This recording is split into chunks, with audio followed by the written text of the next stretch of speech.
Hey guys, welcome back to another episode of the Rock Your Comeback podcast. I'm your host, Nichole Eaton, author of the book Rock Your Comeback and the book Rock Your Soul, and intuitive therapist. And I'm here to remind you of your power. I'm here to help you claim your comeback and step back into your power and create a life you are obsessed with. And if you're wondering why my voice sounds a little funny today, I am a little under the weather since I came back, but my body knows how to heal itself, so it won't last long. Last week, I talked about reclaiming your power with your mind and how powerful the stories that you tell yourself are. And I know it can get a little overwhelming because I'm giving you a ton of tools. The people on the internet, like people you follow, might be giving you a ton of tools.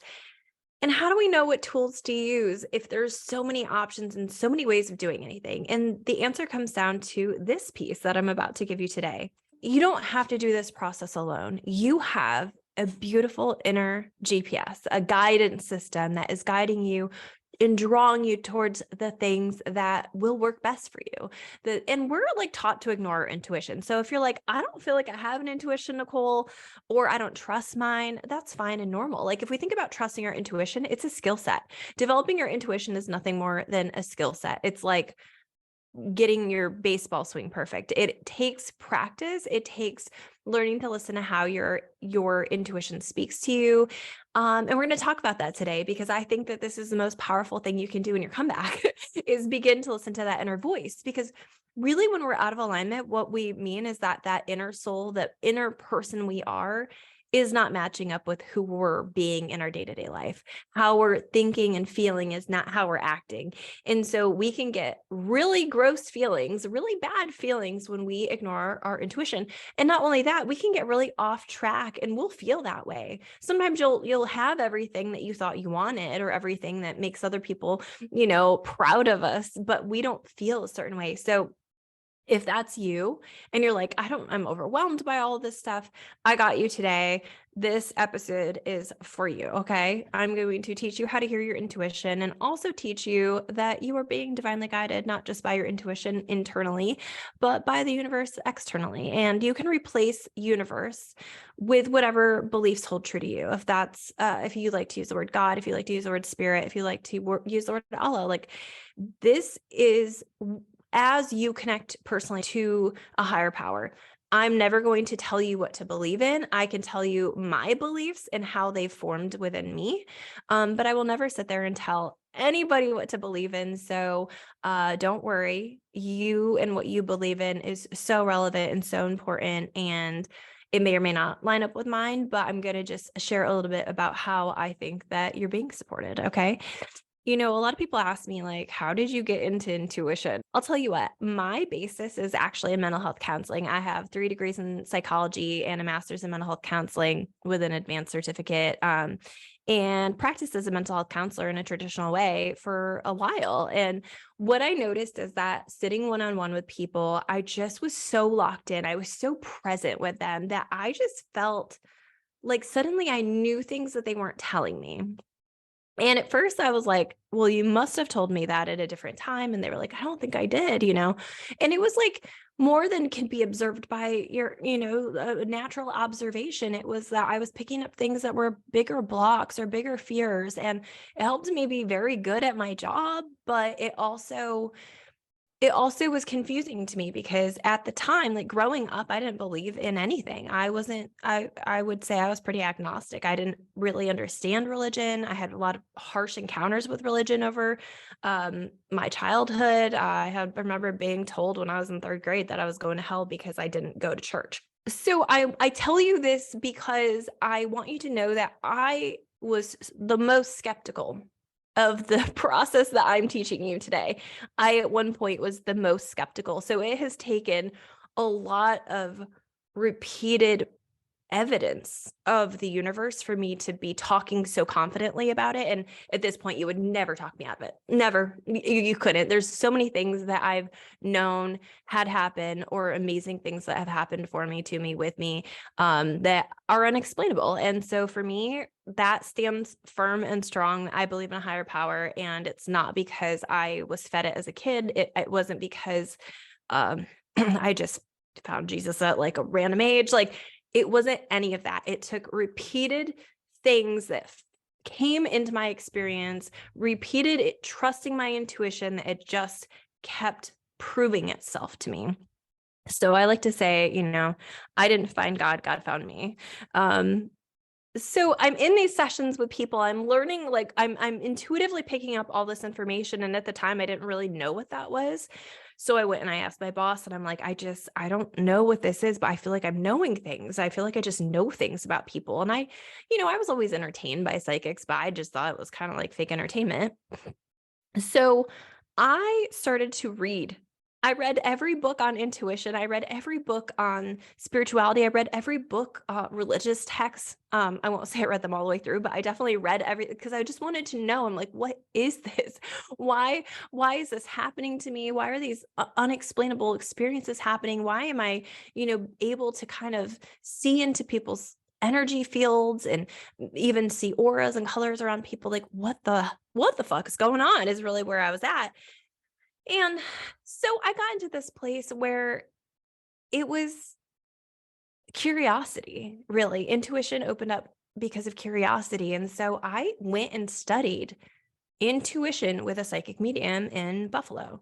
And I felt just super drawn, and there were classes, and I took Zoom classes, and I went to Buffalo and took real classes. And I remember this one particular experience, and her view on teaching intuition was that everybody had it, and that you could hear it through different ways. Everybody had kind of like your five senses. It's your five like intuitive senses, right? They call them clairs.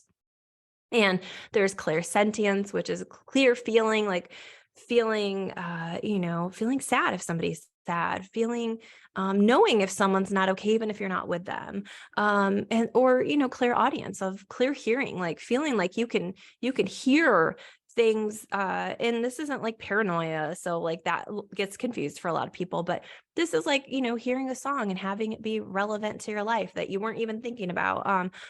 But there's also clairvoyance, which is clear seeing. I mean, seeing pictures in your head, watching scenes play out before they do in real life. There's claircognizance, which is my main clair. I'm very just clear knowing. I don't always know. I always say like, I'm seeing this for you, but it really comes down to, I just know. I don't know where it's coming from. But I just know this for you. I know in my gut, I know in my heart, I know in my spirit that this is true for you. And so there's all these clairs, there's all these different ways that you might be experiencing your intuition. You might even just be feeling pulled towards things. Like you might just see things on repeat that are like a message for you, whether that's song lyrics or quotes on the internet, or just keeps showing up, or podcasts that you listen to regularly. Like the theme keeps repeating. So our intuition is going into overdrive, trying to speak to us at all time, because it's trying to get us back on track. It's trying to amplify that inner voice. And so I went to train with this woman, and I started to listen to my inner voice. And there was a moment in time where we did this exercise, and I'll never forget it. She blindfolded us. This is going to sound really cult-like and creepy, but hang with me, because this was a pivotal moment where I was like, I'm not making this up. And because it does, intuition kind of feels like you're making it up, because we are taught to use our logical brain, but there is a beautiful marriage between logic and intuition. It's all important. I would never just live from my intuitive side. Logic has a place, but finding the balance between the two is where you really thrive and really live in a good place. So I'm in this room, I'm blindfolded, and how this is going is this is kind of like the final, right, for this intuitive experiences. I'm blindfolded, and people would come in and stand directly behind me, and I have my blindfold on. And I would just have to pick up any energy I was feeling, anything about their personal life, anything about themselves, anything I was feeling. And they would either touch my right shoulder if it was correct, or my left shoulder if it was wrong. And I remember I was just so in the moment. I was just so aware. I was just feeling so on it and intuitive, and I could see everything clearly and feel everything clearly. And I remember having this one person, and I remember just telling them information, and I just started, everything was, the right shoulder tap, it was correct. It was correct. And I remember hearing this person start sobbing, and I'm like, oh God, like, what did I do? What did I say? And I just remember having this conversation with this person after, and they're like, you picked up my biggest fears, my biggest blocks, and gave them back to me in a way that I didn't realize they were impeding me. And now I feel like I can move forward. And I was like, yeah, this is my life purpose. And I just knew that I had to find a way to marry therapy and intuition. And so that's how I'm an intuitive therapist, is I feel and can read energy, and I teach other people how to not feel and read other people's energy, because I mean, there's use to that, but I think at the end of the day, like, we still have to have our own beliefs, and we still have to use our own intuition, and our intuition will trump whatever anybody else's intuition tells us. So I teach people how to trust themselves inherently. That's really what it comes down to. When it comes to your intuition, it's about trusting yourself. It's about stepping into your power, is about knowing you are somebody you can trust, and your intuition is correct, and you can trust it to guide you, and you can trust it to help you take the next step in your life. And so I know this all sounds really fucking crazy. Like, I'm well aware of it. And I think that's like what keeps me grounded in all of this, is like, I'm aware it sounds bananas, but I'm also somebody who was super skeptical going in, and I needed proof, and I got it. And so obviously this intuition path also led me to understanding, like, okay, so if I can read energy, energy exists.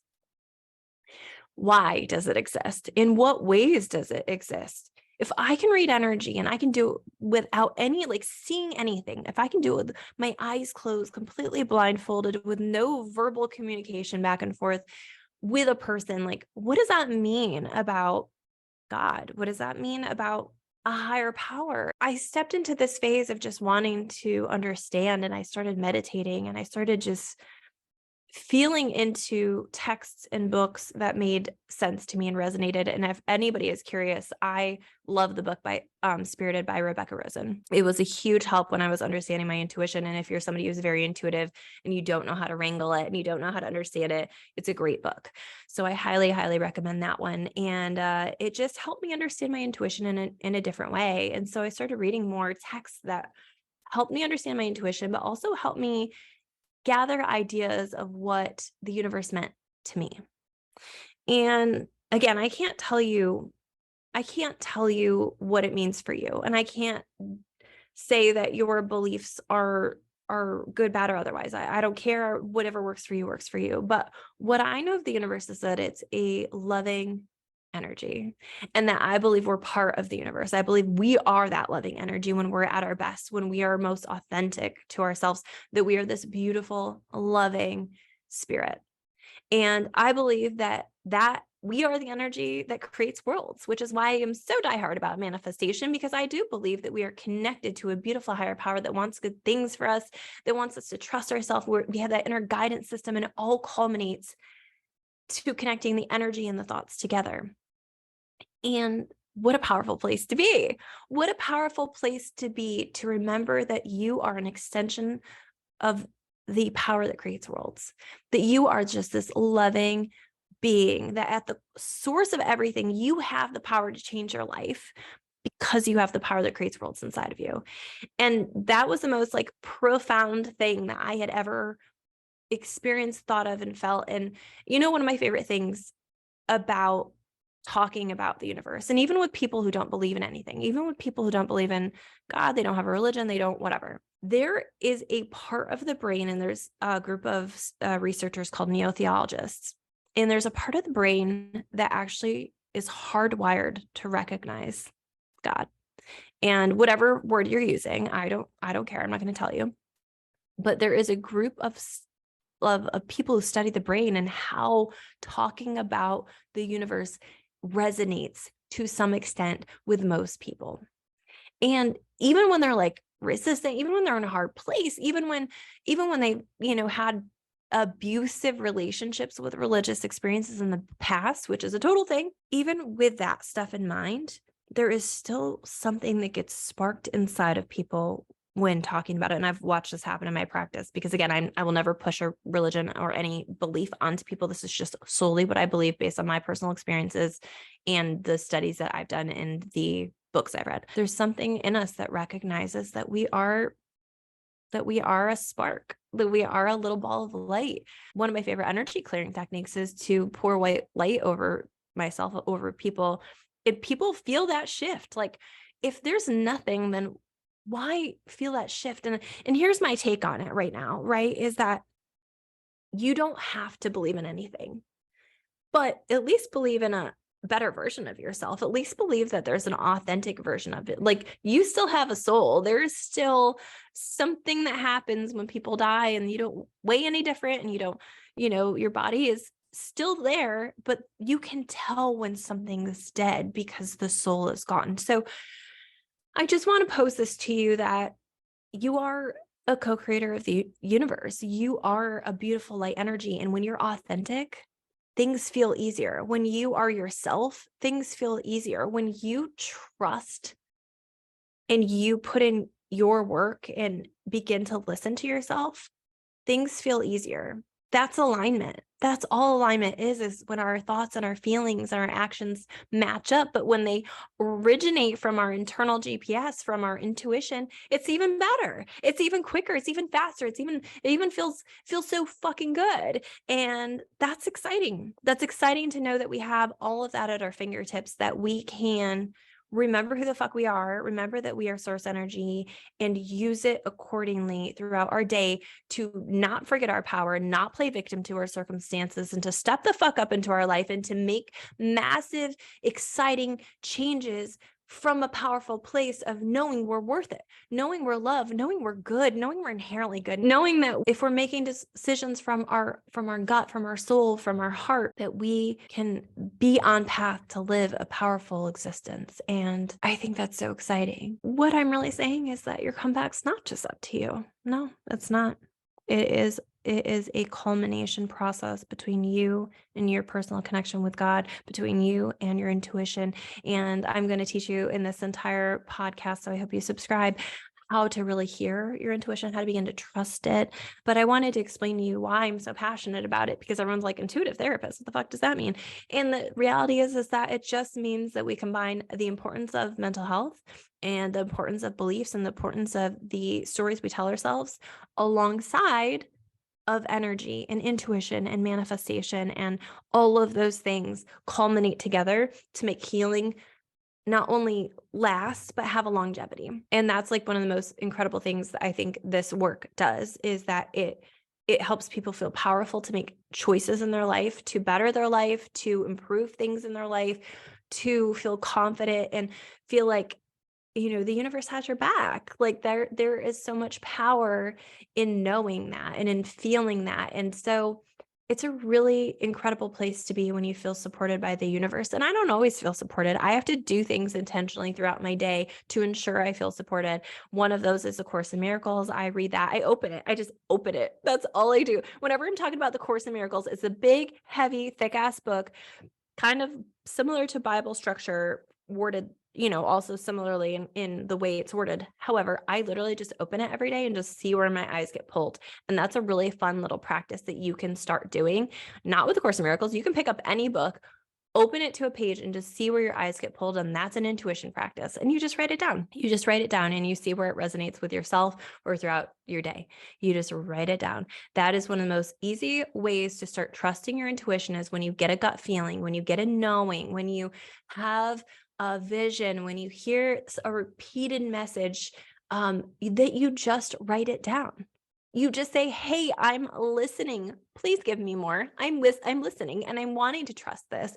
And so when I was starting to develop my intuition, that was my biggest practice, is I just had a note section in my phone. And every time I got an intuitive nudge about myself or about other people or about whatever, that I just wrote it down.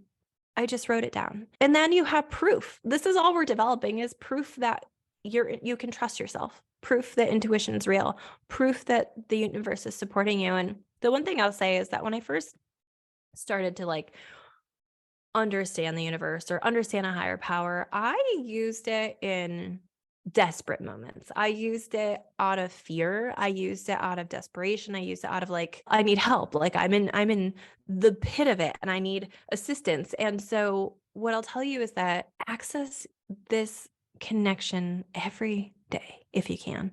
Remind yourself of who you are. Have a meditation practice.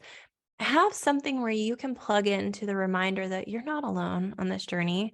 Invite in that knowing or that higher power while you're doing your day to day. I did it before I jumped on this podcast. I said, tell me what I need to say right now. Like, help me reach people, help them understand my journey. What will you have me say? And so I invite God in a lot to my day.